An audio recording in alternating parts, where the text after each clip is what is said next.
दोनों समाधि खेले जुआवा साथ, कौन समाधि जीतेले कौन समाधि हारेले। सुंदर बेटी वैजा भइली खाड़, बेटा बेटी के पापा हारेले, बेटा के पापा जीतेले। सुंदर दिया गइले हाराय, सुंदर बेटी गइले हाराय।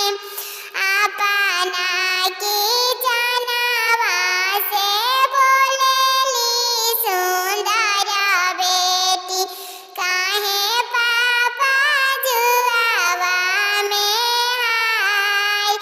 सिखाऊं ना पैनी पापा घर गिरा हस्तिया हो, मांगी लियानी विधवा हमार।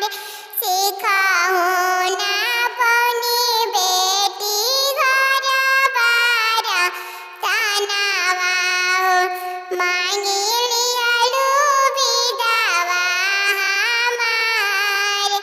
कोई दियानी विधवा हमार। अदहन देखी बेटी चाउरा मिलाइया हो, दाल देखी नमक लगाए। मड़वा पसाई बेटी सासु अगवा दिया हो, करिया जेठानी जी के मान, करिया जेठानी जी के मान।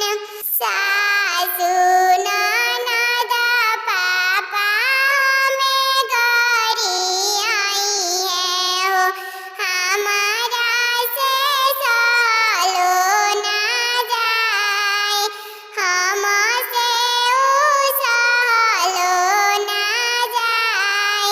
सासु ननदिया के मंगल गरी